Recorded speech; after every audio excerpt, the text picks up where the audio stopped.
And welcome back to Blue Collar Startup. We took yet another little hiatus. Winter break. That's what we're going to call it. Is that what we're calling it? Okay, that's perfect. Winter break. Welcome back from winter break, everybody. Mike Nelson, your co-host, here with Derek Foster, visionary, founder of Blue Collar Startup. What's up, Derek? How are you? I'm good. Good. Yeah. I got a cold. It's going around again. I don't think it's post-holiday cold. I don't think it's COVID. But at this point, I refuse to get tested for COVID. Well, thanks for putting us all in a room together. Yeah, you're welcome. Yeah, I know. We're just going to be talking nonstop. And thanks for coming on, Ryan. Here. Yeah. Welcome. Good timing. It's not COVID. No, I just have a cold. So if I sound, maybe I'll sound like a little extra vocal fry. I hear that's really good. People like vocal fry. You sound all scratchy. You could be a whole like James Earl Jones kind of thing. I could try. I need to get a little deeper in my voice. Anyway, we are joined by an old friend of mine, Ryan van Amburgh from Career Jam, which we're going to talk about today. Career Jam. Ryan, give us the quick 30-second about what Career Jam is and what you do. Yeah, no, I appreciate you inviting me here to do this. This is fun. Career Jam was birthed out of the whole idea of how do we inspire the next generation talent? How do we retain them here locally in upstate New York when there's all this brain drain? There's all these people and families leaving the area. How do we highlight the actual opportunities for these kids? So we started putting together these large events for school districts to come to and attend, and started with 8th and 9th grade, which was really different compared to what was out there at the time. Yeah. Everybody was focused on, 11th and 12th grades and older. And so we started 8th and 9th grade with the idea being before they picked a track in high school, we wanted to expose them to all different career pathways, whether they wanted to go to college or go into a skilled trade, go right into the workforce or some combination. There was no wrong answer there. Mm-hmm. And what we found over the course of the several years of doing this is the educators also weren't aware of all the career opportunities and pathways that existed. So we would put on these large events where these students would come and it's all hands-on. Mm-hmm. So 1 minute they're building walls with the bricklayers to putting on clean room suits to learning coding to understanding healthcare to learning finance, but it was all hands-on interactive with local employers. So that was the genesis behind and how we started Career Jam.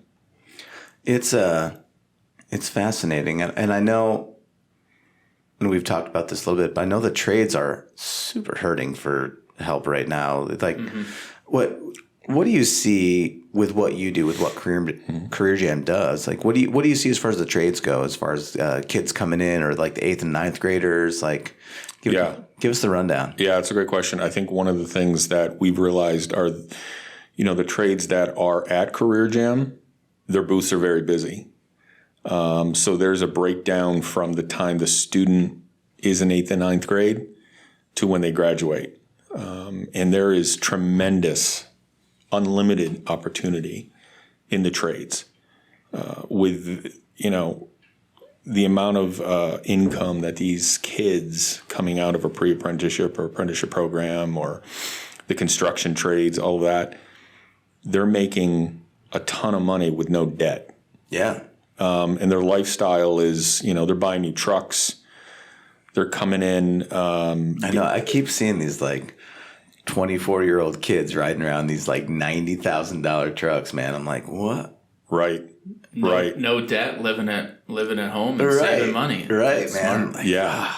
So we believe that every kid should be at least exposed to the trades, right? And that's what we used to have in the school system is you used to have shop class and different things like that. So I just had that conversation with my son the other day. So my son's a freshman, and I was like, hey, buddy, I'm like, do you guys have wood shop or metal shop? I'm like, because when we grew up, 6th grade was wood shop, and then 7th and 8th grade was metal shop, and then you could kind of keep going with stuff after that, or BOCES had programs, and he was like, yeah, he's like, they call it STEM now, apparently. Whatever the hell that stands for. It stands for something, which he told me what it was, and I don't remember what it was. It's science, technology, engineering, and math. Yeah, very good, Derek. Yeah. Wow, I've heard of that before. Man. That's amazing. So yes, those things. But that was like, but it was like an optional class. Like you didn't even have to take it. I'm like, oh, we had to take. Like do you remember doing mechanical drawing and wood shop, metal shop? I missed it. So when I was in high school, we didn't have any of that. Are you saying because you're much younger than Ryan and I? I mean, I wasn't. What a jerk. Come right out and say that. Love it. So, 18 years ago, guys. So, no, it's interesting that you bring that up. That, the lifestyle with the trades. And what's cool about this is very often, and I don't know the percentage off the top of my head, but a lot of these students or even journeymen can turn into a small business where they're also then hiring. They're a job creating entity now. So that's the backbone, as we've all heard ad nauseum, and it's true that those companies are the backbone of our economy, these small businesses. So why wouldn't we want more people to look at the trades who very often will open their own small business? Yeah. And hire more people. Mm-hmm. Yeah. I just read an article, I think it was the Wall Street Journal, that basically if small businesses right now they're making up the bulk of the hiring. We have all the tech layoffs going on and everything else happening in the world, and small businesses are still kicking and hiring. Right. And the other side of this too is manufacturing. There's so many incredible manufacturing jobs in this area alone that are being overlooked because it's labeled manufacturing. And people have this stigma that they're coming into this old rickety dirt floor, dirty environment when that is not the case anymore. I mean, we have some great manufacturers we work with, from RASP Incorporated in Moreau to Global Foundries, Plug Power, so many of them, and they're just phenomenal places to work at. And you tour these facilities and you can eat off the floor. I was just in RASP the other day. Actually, we just brought them on as a client. Great people. Yeah. Very clean facilities. Yeah. We're excited to work with them. Actually, it's going to be cool, and doubly excited because bigly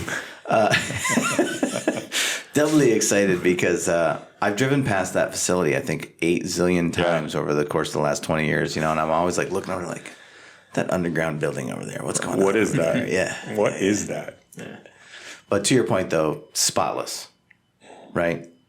And unbelievable. Yeah. And or like we were just down, we work with LISSMAC down in Mechanicville. Same thing. It's spotless, right? Like it's right. So not the dirty. Not at all. And there's so many opportunities within, every manufacturer needs, whether it's sales, you could be on the floor, they all need accounting, they all need social media, all the HR, all this stuff. So there's just a lot of opportunities for career pathways in these manufacturers that are just not being talked about at the level that they should be. That, these kids are coming out. And what's cool too is a lot of these employers, not just manufacturers, but a lot of these employers, the secret sauce in all this that's not discussed either is you go out of high school into one of these employers, and very often these employers will pay for the education. Yeah. So if you want to go on to a degree or certification, they'll cover the costs. Right. It's a win-win. So it is a missed opportunity that we're trying to just cultivate a regional wide ecosystem. This is not done in silos. This is not done, Career Jam is here to save the day. This is, hey, let's pull the stakeholders together and really focus on what matters. And it's the students. It's students first. And if that is the mission and vision, then egos aside, let's get to work. Yeah. And let's really build an ecosystem that supports the students, but also supports the regional economy so they have a sustainable workforce pipeline that's coming out. I mean, you look at companies that come into the area that are relocating or building new or even expanding. One of the top 2 questions is what's your labor force look like? What's your workforce look like? So we need to be able to provide that vehicle and that pipeline, and not just 11 to 12. What does the labor force look like from your standpoint, from what you see? Pretty scattered in the sense of just messaging. I think this region can really, and it's being done. We partner a lot with chambers of commerce. Capital Region Chamber of Commerce are phenomenal. Rensselaer County Chamber of Commerce. We work with Center for Economic Growth, which is a regional economic development organization, and they're doing great work. So it's just, again, it's collaborating and making sure that the message gets out, not only just trying to attract companies and talent, but really looking into how do we penetrate a younger demographic who are already here, families are already here. How do we penetrate that and expose them to the different options here? So it's being done. It takes time and it takes willingness. But I think because of the labor market and where we're at as a country, everybody's looking at what can we do to fix this. And so our approach is simple, is just to work with the community stakeholders and organize and facilitate around, the key sectors that are represented there.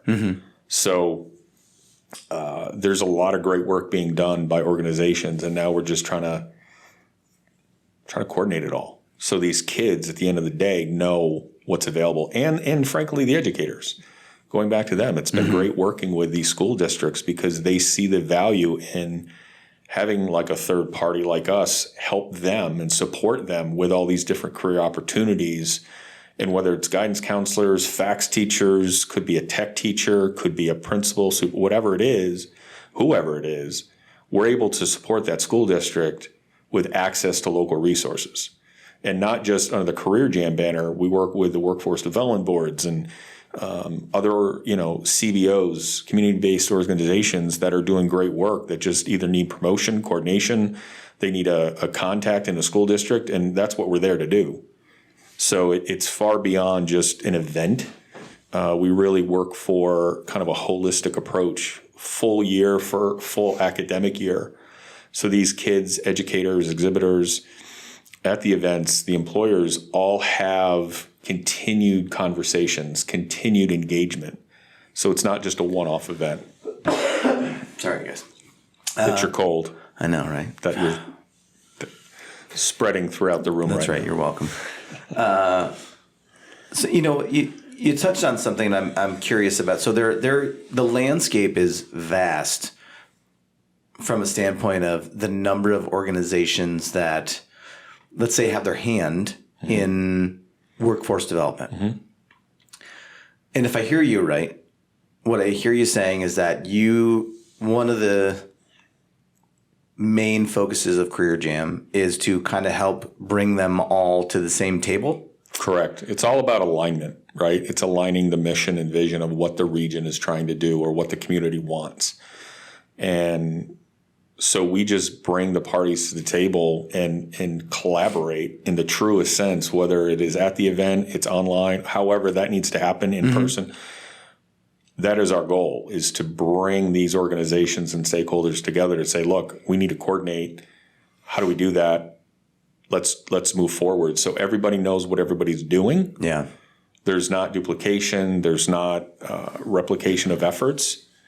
And we're able to really just streamline all of the access so it's easy access for the students and educators and families. Families are the biggest influencer in all of this. Yeah. Still, with all the TikTok and social media platforms, it's interesting because families at the household level are still the number one, far and wide,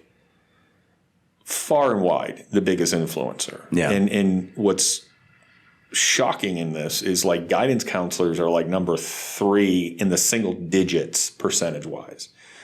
So we need to help at the household level to understand as well what that looks like for their student who wants to go into the trades or manufacturing or start their own business.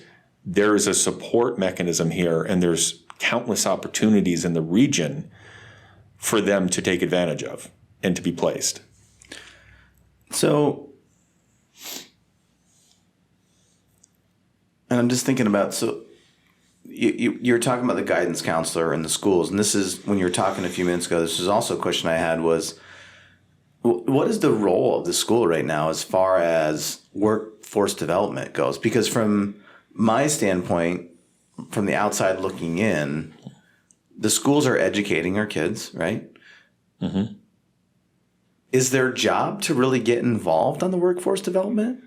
Like, I'm just trying to understand, like, you know, where they fall into that role. That's a good question. I don't really think about them in that way. That doesn't mean that they're... Yeah. That's kind of a philosophical question that I'll try to answer without careful. Well, exactly, without making everybody mad at me. But I mean, you got to think that their mission is to do the best for the kids and where the opportunity is. Yeah, and I feel that for sure. I just you know, I'm thinking about my 18-year-old or my 14-year-old, and I'm not sure that I've really seen a large impact with either one of them as far as the school and helping them choose a career path, I guess. Yeah, I think... But maybe that's my kids. Because they don't... Has Career Jam been to their I don't school? know. I don't know if they've attended Career Jam. I won't name the schools. I think that's a great question. I think to start, you know, we've been working with dozens of school districts around the Capital Region for years. What we have seen are just dedicated professionals at all levels of education, superintendents to teachers and guidance counselors, fax teachers, everything, that are just amazing. They're in it for the right reasons. And oftentimes what I've observed, this is not it's not a counseling session that I have gleaned from them.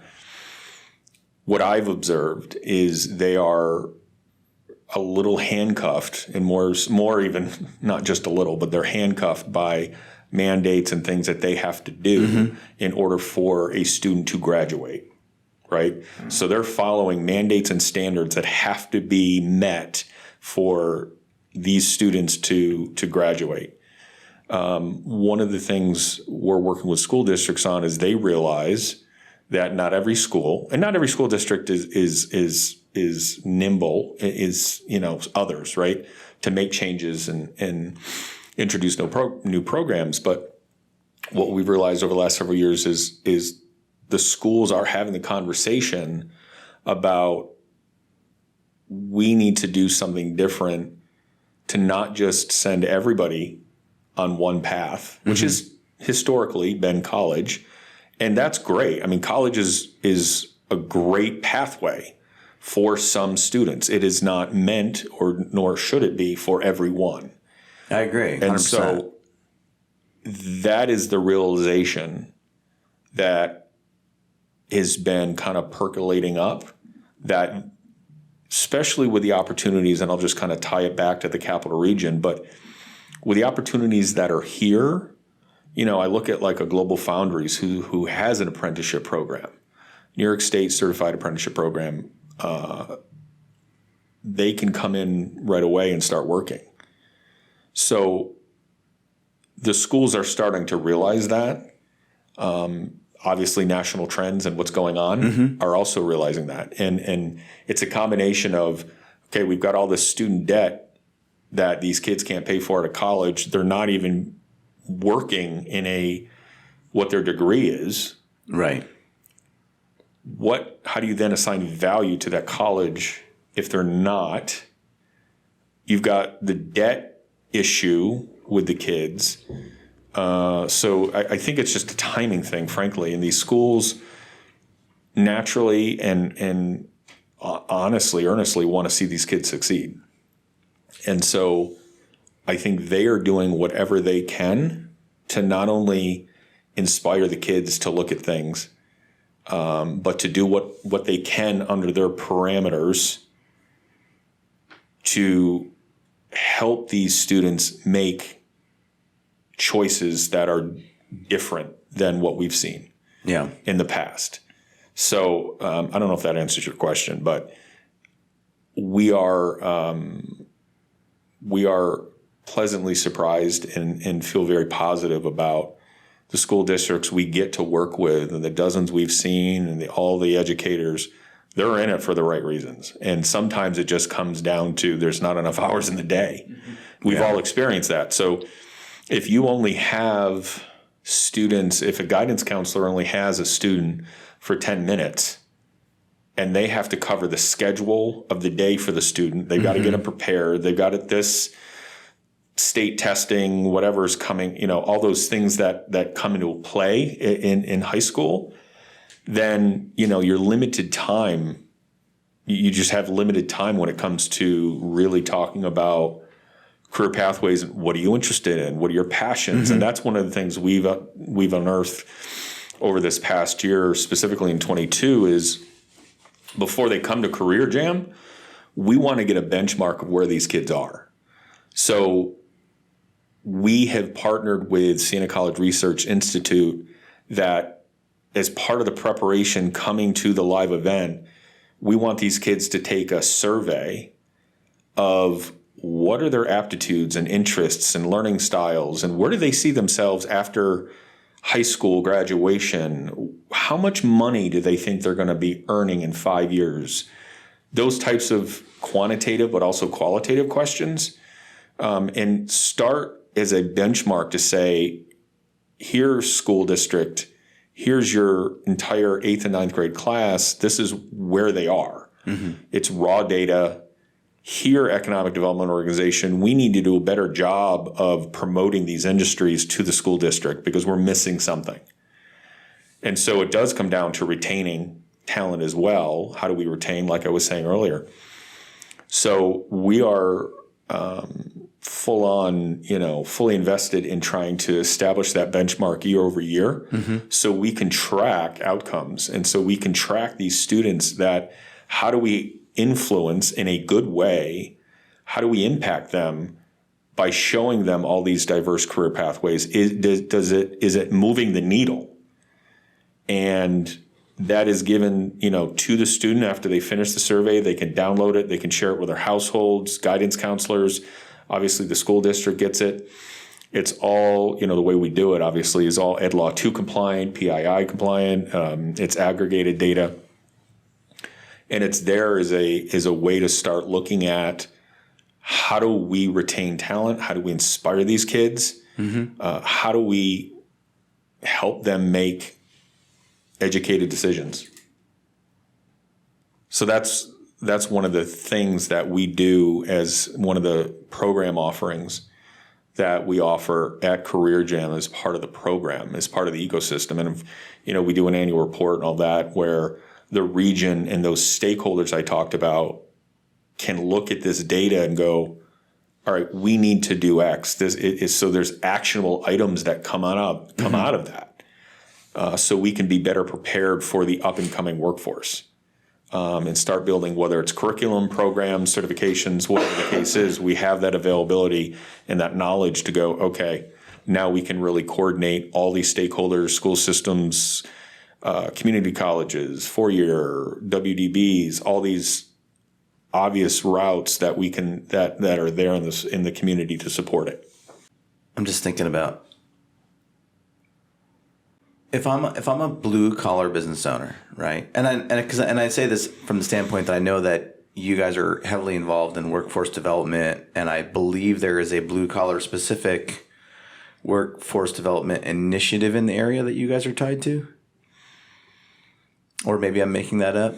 But I've had a few different conversations with, and I don't want to name anybody because it's not my information to give, Sure. but different blue-collar organizations. You've been there for one or two of those conversations as well about being on a workforce development board locally. Yeah, right.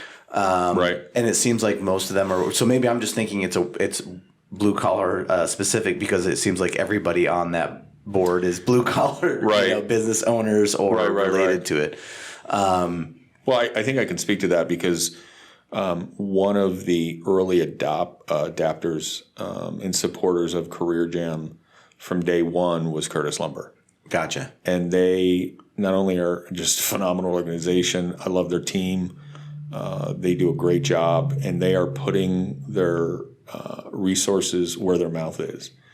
And so you may be referring to their workforce board, workforce committee, where they've got just a collection of people that want to affect change. Mm-hmm. And then there's, of course, the workforce development boards that I sit on, which is Saratoga, Warren, Washington County Workforce Development Board. And that's housed by public and private sector, or represented by public and private sector. So I don't want to skip my question I was going to ask, but what you just said gave me another question. So let's start with the another question, and we'll circle back to the blue collar specific part. But so there is a Warren, Washington, and Saratoga County Workforce Development Board. Mm-hmm. Also, there are some private businesses that have created their own workforce development committee. Mm-hmm. So I guess the first thing I think of is why are there so many splintered factions of people that are, and I know this is kind of like what you said before, is where Career Jam kind of comes in, right? Is you kind of help to pull all these things together. Yeah, we try.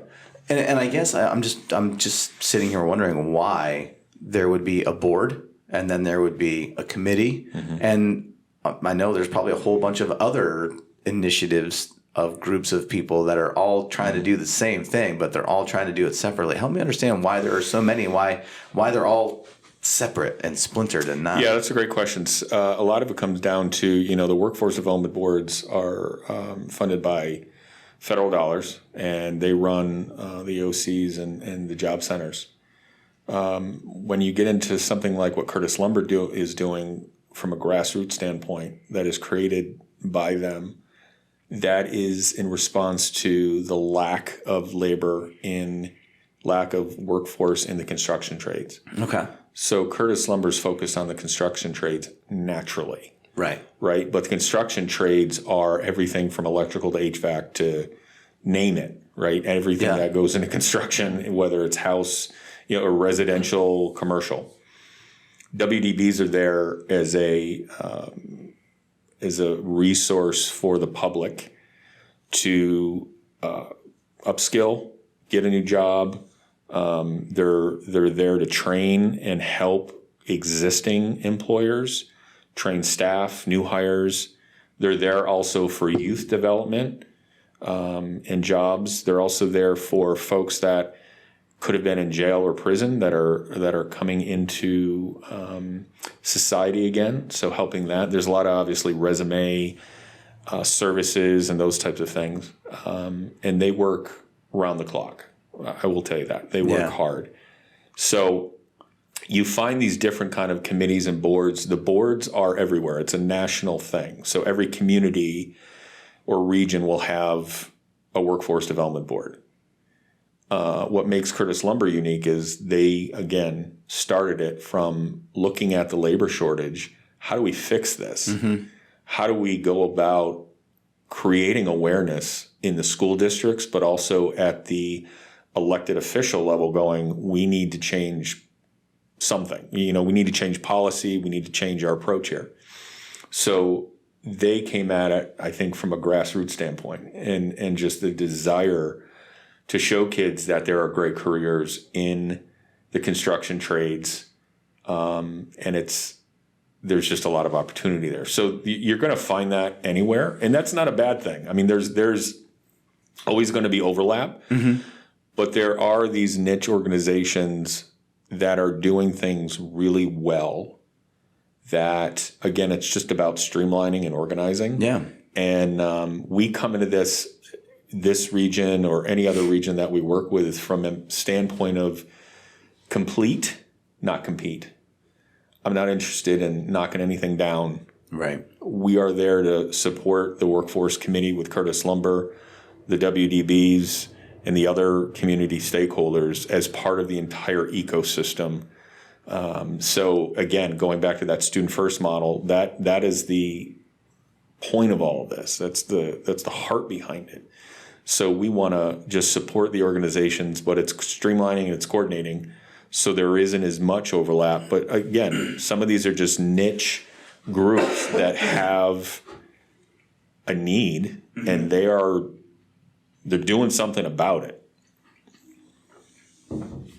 Thank you for explaining that to me. My pleasure. That's good. So I got a question that I've been wanting to ask, but how did you, because now we're in the labor pinch and shortage and it's almost, everybody's playing catch up. Right. You had the foresight to see some of this stuff, I'm sure, coming down the road. How did you get into this and what made you want to take that path? Yeah, no, I that's a good question and I appreciate it. There's a lot of other people much smarter than me that saw this coming.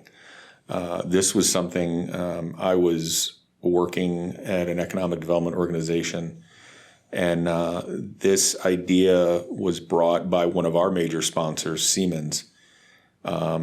Career Jam is actually was birthed out of Watertown area, and they were doing it in Jefferson, Lewis counties, and we worked with them to say, you guys keep doing it. We can support you. We want to take this and roll with it. After I was full-time staffer at the Economic Development Organization, and once I rolled out of that, the president at the time said, hey, Career Jam is your baby. Take it with you because it's outgrown us, right? And there was real demand and interest in having it in the capital region and all over. So we just developed it from working a one time a year event to now it's this full academic year long program, and just reinvested, listening to the market, iterating as much as we could. But there's a lot of people who saw this coming. We just decided to do something. And as I think I mentioned to you earlier, we started and still do with 8th and 9th grade, which was kind of a head scratcher thing at the time. It's becoming more of this conversation now. It's more regular and socialized. But at the time, and when we launched it in 2017, 8th and 9th grade wasn't necessarily on the radar. So we had to do a lot of education of why. Why is this important? And we just stuck with it. And like I said, this is not possible without collaborating and partnerships. And we love that. Like, that's our whole approach is let's get the community wrapped up doing this and aligning and moving forward. I think that's the fun part. Yeah. It is. Right? It really is. Yeah, like getting everybody, and maybe that's the part of me that's an extrovert, but it's like, yeah, let's get the community together, let's get people doing stuff, let's get an event happening. Yeah. It sounds amazing. So I want to circle back to my question before that I started to ask, and then I got distracted. I threw another one in there. Yeah, come on, Darren. Well, I was laughing too because you're like a question I wanted to ask, and I'm like, yeah, that's because you didn't get a chance to ask it because I keep rattling off questions. Sorry, man. Sorry. We're a little out of practice here. It's been a minute. Your winter break. That's right. We'll pull it together. Our winter break. So, blue collar business owner. Yeah. Right? Yeah. Specifically blue collar, obviously, because we're a blue collar startup. But if there's a Career Jam event coming up, right? Like, we have 4 this year just in the region alone. That's amazing. We're going to be, and just to run that down real quick, we're going to be at Schenectady High School in May. They've asked us to come in, and they're literally suspending all normal instruction for the day, and we're going to have a Career Jam day where we have different pieces of different areas and venues of the high school where we'll have the auditorium, we're going to have the gym where the trade show will be. There's in-classroom activities, but we've got the whole day. That's cool. 2,600 kids from 9 to 12. Yeah. And we're the team there, the superintendents, and they're unbelievable at what they are doing at this school to get these kids. That sounds like a smart way to do it. I mean, the kids are going to be stoked because they get a day off of classes, right? Yeah. So they're going to be involved and want to be interactive with what you're doing. Right. It'll be fun. But they've laid the groundwork and have already built a really unique system for their students. And, from the deputy superintendents and the superintendent and the principals we get to, and the faculty, they are just on fire. I mean, they are some of the greatest people we've had the chance to work with. That's cool. And they are in it. Like, it's really inspiring to watch. So that's coming up. And then we're going to be at Siena College in May as well. We've got Schenectady early May, Siena College end of May, before Memorial Day weekend, where we're going to be there for 2 days, middle school and high school, grades 8 through 12.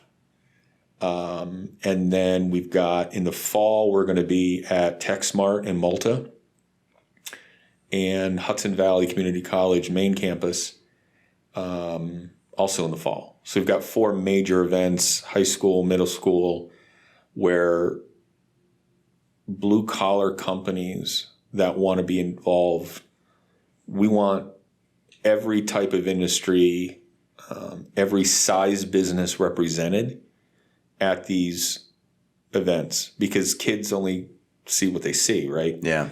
And they can't imagine themselves in a role if they don't see it. Mm-hmm. So the key is highlighting these opportunities, especially from a small business owner standpoint, that these are real possibilities if you want to do the work, right? You want to, so those are great opportunities, not only for the company to get exposure, but to start, again, building their workforce pipeline. Well, yeah, that's what I'm wondering is if I'm a blue collar business owner and I want to be involved, because I'm trying to create like I always think of hiring that it's just like sales. Right. And that you always need to have a pipeline going, right? You always need to be feeding that pipeline, because you're out, whether it's a 3-month time or 6-month or whatever it is, you're always going to need a new hire. Right. And whether it's because you're growing or because you're trying to replace someone. So my question, I guess, is what does it look like for a blue collar business owner to get involved with Career Jam so that they have a presence at these events? I guess is that how it is? Yeah, they have a booth. They have a booth, and they can. When what do some of your booth people do at these events? So we have anything from big excavators come in, and these kids are climbing in and out of loaders, ambulance. We've got Saratoga County brought their really cool brand new Harley Davidson bikes. So anything and everything is kind of there. Yeah. If you can imagine that. When I talk to employers or exhibitors, there's kind of like sky's the limit, and let's get creative and fun. Mm-hmm. We work closely with Capital Region BOCES, Questar 3 BOCES. Capital Region BOCES will bring in their Ford Fusion electric car, and these kids are like changing tires and all this kind of stuff. So there's kind of no limit in that. Obviously, it's got to be safe, but we work with the employers to come up with creative ideas as well. Mm-hmm. So we'll brainstorm. Like, I want to know day in the life of, give me an idea. Yeah. And then we can pull different demonstrations out of that. And it doesn't have to be overly complicated. We're not talking about, complicated stuff. Simple demonstrations to give them a glimpse of what this career looks like is all we're talking about. Mm-hmm. So it can be an easy lift that way. And then they can exhibit, they can sponsor, but it puts them into the ecosystem where they're just getting exposure to these middle school and now high school students by the thousands. And it's an efficient way of promoting your business, not going, school to school to school to school. All these schools are coming to it. So it's an efficient way to spend your day or two to really promote your business and start that workforce pipeline development. Nice. It's impressive. It's a lot of fun. I will tell you that. It sounds like a lot of fun. There's nothing better than seeing these kids come in, and, we do it a little differently. So these kids, they think when they're getting dropped off by the bus and their teachers are, they're coming in the arena or coming to the building. Okay, I'm going to career fair. I'm going to pick up a brochure. Right. And right off the bat, we've got a DJ playing. We've got super large, big screens where there's like trivia going on. And then, you get 800-900 kids seated in bleachers. We're doing T-shirt tosses and prizes and competitions and getting them psyched. So seeing their eyes just in awe. They don't even know what this is. Not anything that they thought it was. Right. And then they get to go and experience it with the employers, they're so excited to do that, and this is something we learned early on too, and I alluded to this earlier, is, the kids don't want to leave because they're having a great time. And they're not there long. I mean, they're bussed in with the school district during a school day, but they're not there long. I mean, you're talking with the prep rally 2 hours. If they want to do a tour, 2.5 hours, 3 hours maybe, they're walking the Career Jam floor. They have an hour and 15, hour and a half. So they got to move. Like the idea is, we're not going to let all these kids just kind of linger and find something to do. That could be dangerous for a lot of reasons.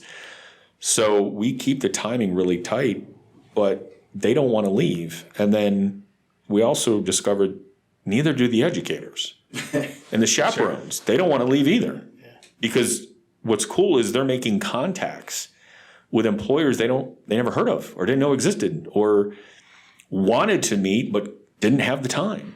Yeah. So they're able to network and make these connections for further career exploration, whether it's a guest speaker in the classroom, curriculum development, all that stuff is kind of sparked from these types of events. Yeah, it's funny that you say that too about they're making connections, and I'm always like astounded by the fact that there's all these people that are actually looking for work, and there's all these people that have job opportunities, but they just don't connect for some reason, right? Like it's amazing, right? And but again, I guess that's the reason why you exist, right? Is to help form those connections. But and it is a lot of fun. It's been a fun ride, and now we're just building to not only grow the company, right, but enhance the user experience. So our kind of metric, if you will, is we want not only to exceed expectations, but for them to come away going, never going to forget this. And that's not just the students. We want the educators to feel the same way. Mm-hmm. So if there is not like a major wow factor that when they graduate high school, they don't remember Career Jam and attending, we miss the mark. So we're always looking at how do we make sure that it's impactful for these students and educators, that it makes not only an impression, but it's impactful and helps make a decision, whatever that decision is. Sure. So that's something we spend a lot of time on, is making sure that the experience that everyone has is far, far exceeds any expectations that they had. And now what's funny is we have schools coming year after year, right? And now we have to introduce, again, it's iterating constantly, new and fun things so it doesn't look the same or it doesn't get stale or, oh yeah, we did this before. No, we constantly want to iterate and enhance so those school districts that have come year in, year out, there's still that wow factor. There's still that excitement and still that impression and lasting impact that they may have come every year, but they're doing something different. They're doing something unique. They're not resting on what they've done in the past. So that's again what we spend a lot of time looking at, and we want to hear honest feedback from the school districts. We spend time during the summer months and off season. There's no off season anymore, but when we can, meeting with school officials and teachers and saying, what can we do better? What's missing? What did you like? What do you like? The good, the bad, the ugly. We want it because that's how we get better. So that's what we do, and we do the same thing with our sponsors, exhibitors. We want to hear that feedback. We're not afraid of that. Feedback is our friend, and so the more we can do that, the better we will be at delivering an impactful experience for them. It's awesome. What's I know we're getting short on time, but one last question for you. If there's a blue collar business owner listening, right, and they have a workforce development problem, what is like one thing that you would tell them to do? That's a great question. Well, first of all, come to Career Jam. Obviously. First of all. But second of all, look at collaborating with the BOCES. first and foremost, and then going right to the school districts. Those, and just hearing from, companies that do that take a proactive approach and reach out to the BOCES and reach out to the school districts. A lot of the time, it's not about having the technical background; it's having a work ethic. Right. That's what it comes down to. These business owners can teach the technical side, right? But that's where I would start, is BOCES and then directly in the school districts, because they're 99% of them, 99.9% welcome that. Yeah. So it's just about finding, especially in the school district, who to talk to.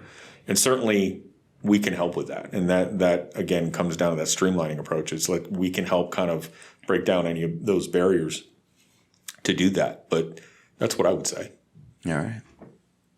Sounds good. Derek, you got any other questions for Mr. Van Amburgh? So one more. Ryan, you mentioned about your next steps for Career Jam. Where do you see Career Jam going in the future? That's a great question. Our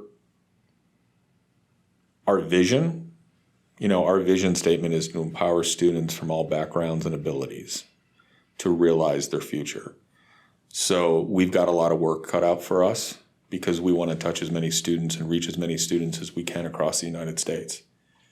And that's what we're building towards. And having a world-class team and collaborators and community partners and kind of our grassroots approach is how we're going to do it.